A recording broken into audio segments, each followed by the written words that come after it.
I suppose I'd got so accustomed to my sense of belonging in the garden, to my status as a privileged specimen, that it's strange to think of a time I wasn't naturalised.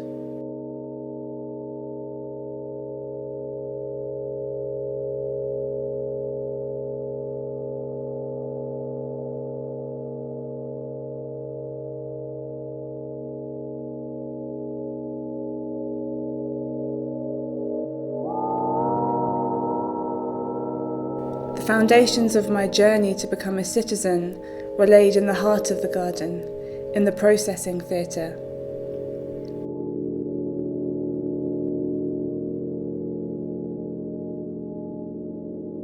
It was a stark, dependable place.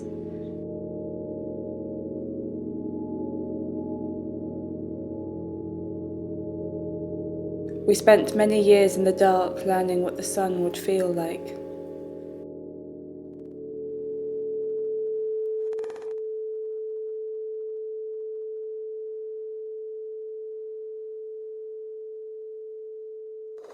I remember how, set high above us on the wall, there was a sentence written in a language I didn't know. It was a long time before I learnt what this meant.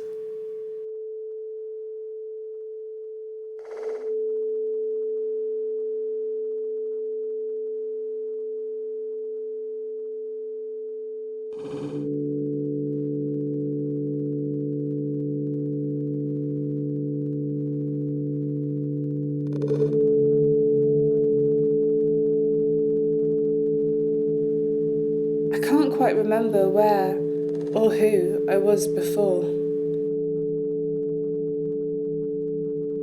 We'd been chosen at birth and taken from our families to be processed in the theatre.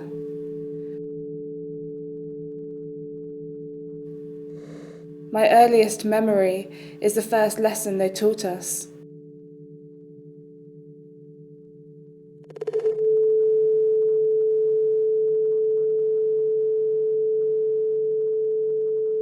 They said, if an eye is an organ that functions by light, then what are leaves if not eyes? And think how many are watching.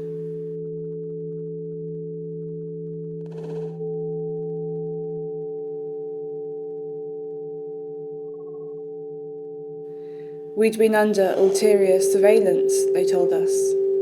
They said our families were conspirators, letting out gases to keep us sweet, that we'd suffocate otherwise, that what they were saving us from was a total police state.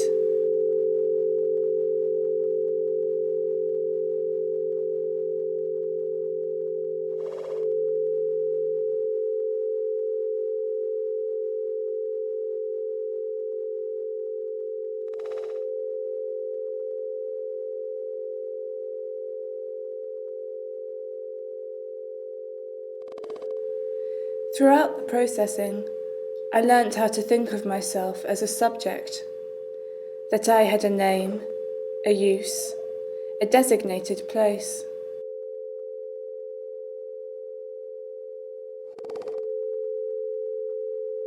I learnt that there were some who were not so important, but we didn't dwell on them for too long.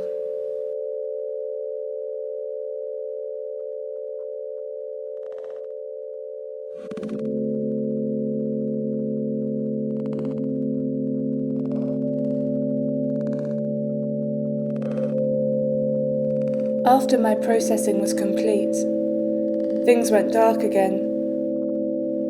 And then, the next thing I knew, I was staring at the glass houses.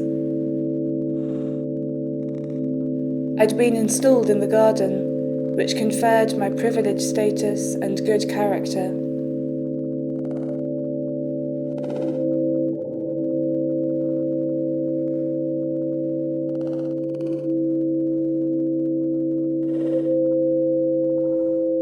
I could feel it in my roots, the wind scaling up through my reptilian core. I swayed minimally, head in the soil as much as the sky. Everything was beautiful. From the herbaceous border came a kind of hum. It was more than I'd dreamed of.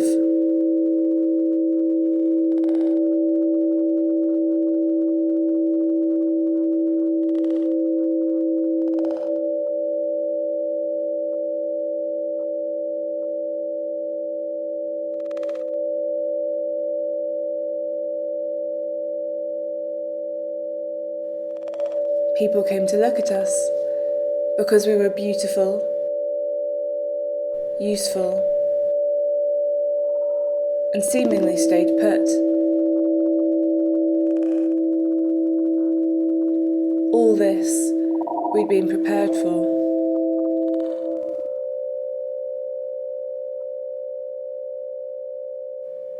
And then one day, as a child tried to climb my limbs, it occurred to me how easily I could snip him like topiary. So I did. Or at least, that's what they said had happened when they came for me with their cutters, spades, and refuse sacks.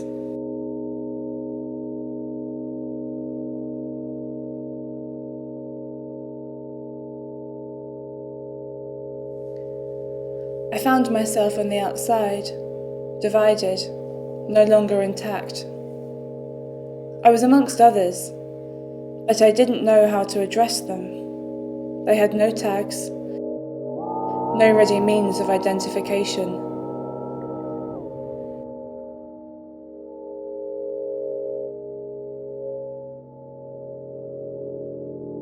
Then one of them started talking to me. She explained how they'd been promised entry to the garden, but had been detained at the borders for innumerable lengths of time.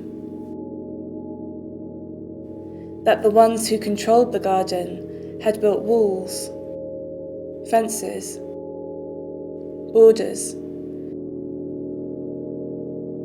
anything they could to keep them out.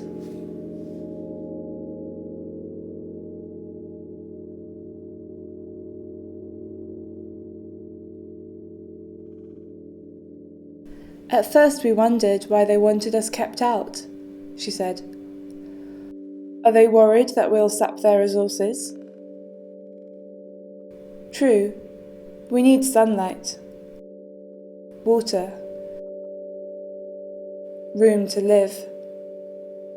It's easier for them to ignore us if we are kept unnamed and unclassified.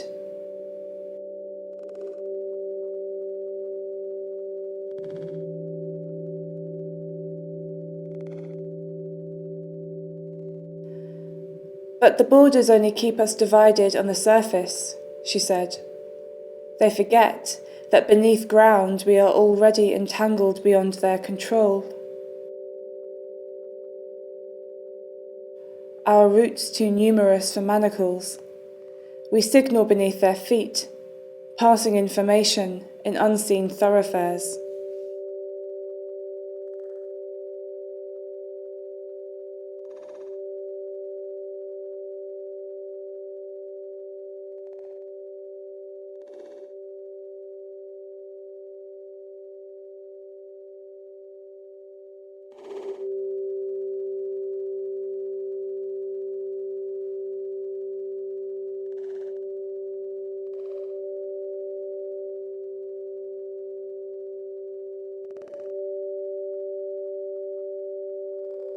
As I spent more time with them at the border, I began to question everything I'd learned during my processing.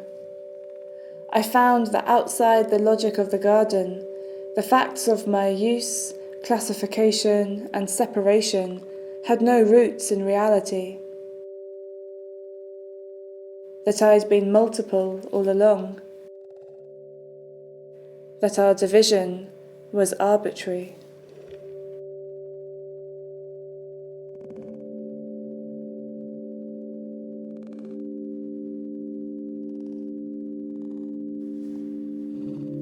I learnt of their plans to infiltrate the garden and overthrow the ones in charge.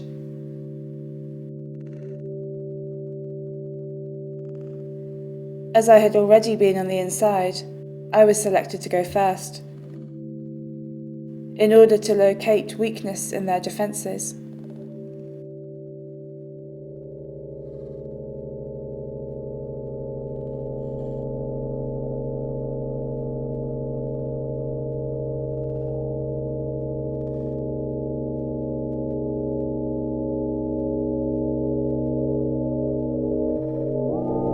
It was strange to infiltrate the place I once called home, but I felt no sense of betrayal.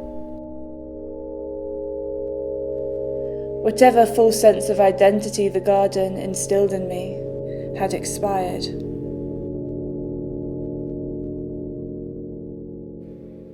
As for the revolt itself, I don't know if it took us minutes, months, or years until we realised that the borders enclosing the garden had been overcome. I do remember that as we struggled, we were together at all times, losing sight of the boundaries between us.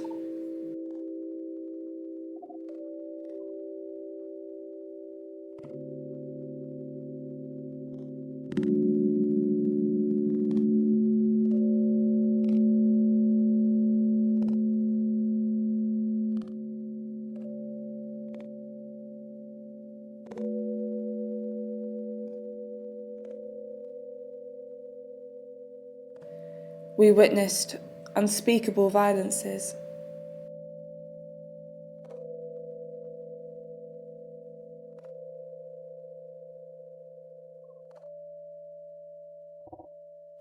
Many of us didn't survive, in a sense.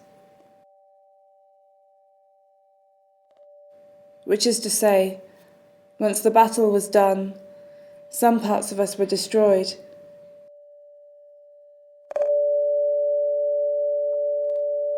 And others were joined in ways that couldn't be undone.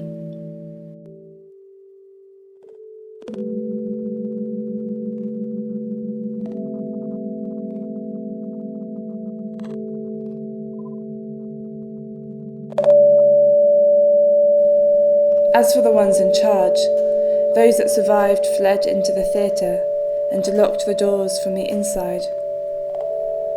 We didn't hear from them again.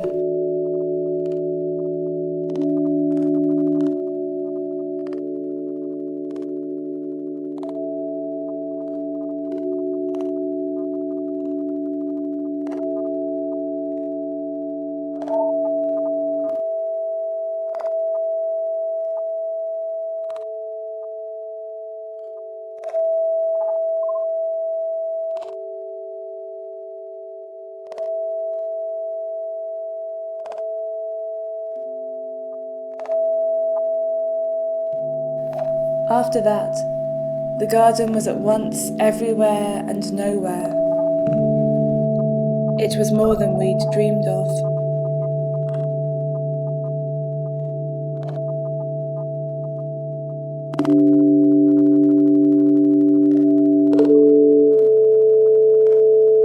From where the border once stood came a kind of hum,